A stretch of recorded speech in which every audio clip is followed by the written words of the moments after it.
arms and explosives in London, and security for the royal family, politicians and VIPs is being stepped up. It was just before 7 o'clock this morning, as the soldiers were getting up, that the bomb went off. The blast virtually demolished the central section of their living quarters. Part of the walls collapsed and the roof fell in. Several of the soldiers were trapped in the rubble. It took rescuers about half an hour to dig them all out. The casualties were taken to neighbouring hospitals. The base is the headquarters of the service's postal service. Military personnel carry out essentially civilian-type jobs. Scientists have begun the job of sifting through the debris, looking for remains of the bomb. It appears to have been a very powerful device. The scale of the damage suggests it was very close to the building, if not actually inside. After visiting the scene this afternoon, the Armed Forces Minister condemned the IRA for the attack, saying it had been a cowardly act. There are literally dozens of ways to get in and out of the base and its surrounding housing estates. Police are not normally stationed here to check people coming and going. Local residents say security is usually relaxed, and without any proper checks, the bombers may have found it all too easy to penetrate the base. A bomb either in or under the policeman's car exploded as he was driving out of the town. The blast started a fire which was so intense no one was able to approach the vehicle. The bomb shattered windows in nearby shops and houses. 18 people were injured, including a 1-year-old boy and an 87-year-old woman. All this after the IRA was thought to be ending attacks which could cause civilian casualties. In a statement after the attack, the IRA said it was warning people to stay away from military installations and vehicles in Britain and Europe. Lisburn, where the army has its headquarters in Northern Ireland, is a quiet market town about 12 miles from Belfast. This is the second lethal terrorist attack there in 6 weeks. In June, 6 off-duty soldiers were murdered, also by a bomb attached to the vehicle in which they were travelling. The second murder today was at a shopping centre on the edge of West Belfast. An army security post overlooks it. The victim was again an off-duty member of the security forces. A part-time member of the Ulster Defence Regiment was shopping with his wife. Eyewitnesses said a gang dragged him out of a shop and shot him in the centre's main concourse. The UDR was also the target of a huge landmine in County Tyrone earlier today. 6 soldiers were slightly injured when the bomb was detonated beside their Land Rover. A search operation began as reinforcements were flown in. A gang who'd lain in wait for him. They'd taken over a house some miles away overnight and used the family's car. They opened fire on Mr. McNichol's car after it had crossed a small bridge over a river. I would say there was maybe as many as 20 shots fired.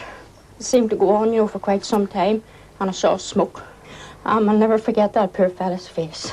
That's the truth. I'll never forget his face. Mr. McNichol was off duty, like so many members of the security forces who've been murdered this year in Northern Ireland, Britain and Europe. Northern Ireland Secretary Tom King said today that everyone must be vigilant for their own safety and that of others. We're dealing with human nature. We're dealing with cases where people may be very vigilant for a time and then perhaps do become less attentive to these problems. And that's why I do emphasise the absolute importance of vigilance by all those concerned, whether they're members of the security forces, whether they're serving the services, whether they are members of the community who may be able to help, all people of goodwill. Around 30,000 members of the security forces, police, army and UDR are involved in the fight against terrorism in Northern Ireland. They're all targets on and off duty, but they've had successes too. This year in Northern Ireland, 360 guns, 72,800 rounds of ammunition and more than 4,000 pounds of explosives have been seized. In the Irish Republic, 240 guns, 141,000 bullets and 600 pounds of explosives have been recovered. But Tom King and his military experts know there's no military solution alone. There must be a political solution too, and he's currently trying to work towards that. There was a burst of automatic fire aimed at a group of people standing on the pavement. 18-year-old Seamus Morris died immediately. The gunmen apparently believed they were being rammed by a beer delivery lorry as they tried to drive away. They shot a man in the cab of the lorry. He died later in hospital. Sinn Féin have appealed for calm in Belfast tonight during events planned to mark the 17th anniversary of the introduction of internment in Northern Ireland. Unionist politicians want internment brought back Today they went to Northern Ireland's police headquarters to demand an improvement in the security situation. These unionist politicians believe murderers are walking free because of the problems of prosecution. Witnesses are too frightened to give evidence in court. They believe terrorist suspects should be interned without trial, and that includes loyalists as well as nationalists. And the toll of violence rose again with the death in hospital of a soldier shot last month in West Belfast. Corporal Alec Bannister from Maidstone in Kent, combined with a major review of security operations, comes in response to the IRA bombing of an army bus at the weekend in which 8 soldiers died. 27 are still in hospital. The government is taking on the IRA's new strategy, the latest wave of devastatingly effective attacks on military personnel. The terrorists' prime target has always been soldiers. But with better tactics on the ground in Northern Ireland, that's been extremely difficult for them in recent years. Foot patrols are much larger, vehicles aren't used at all where they'd be vulnerable to landmine attack, and the troops' body armour is impervious to bullets from what had been the IRA's main weapon, the Armalite rifle. But with apparently large supplies of the powerful Libyan-supplied Semtex explosive at their disposal, the IRA has changed its strategy. Off-duty soldiers who are more likely to be in groups and off guard are the target. The thinking behind all this is simple. The IRA believes the only way to make a withdrawal of troops from Northern Ireland, a major political issue in Britain, is to kill British soldiers. The murder of 6 soldiers in Lisburn in June, the attacks in Europe and London, and the weekend murders are all part of a build-up to the 20th anniversary of the start of the Troubles next year. The overall aim is increasingly apparent, to force Mrs. Thatcher to talk to the IRA direct.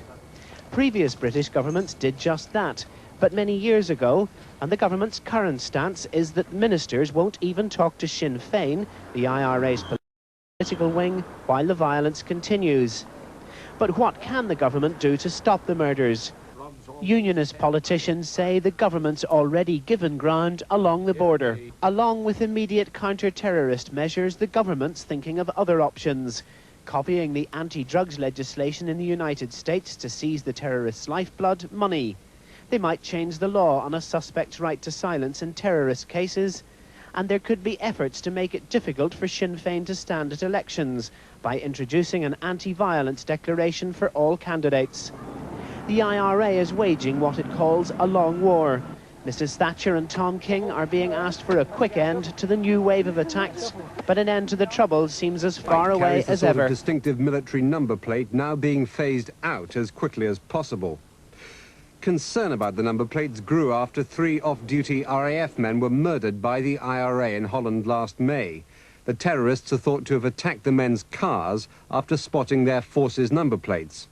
The Ministry of Defence prepared a report on the continued use of the plates after the attacks, but until now no decision has been taken.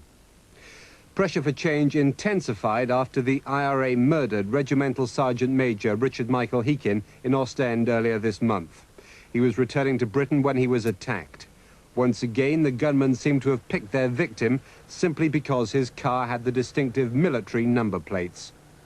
RSM Heekin's father, Richard, welcomed the change, but he suggested servicemen could have more protection from plainclothes security men at places like the Channel ports.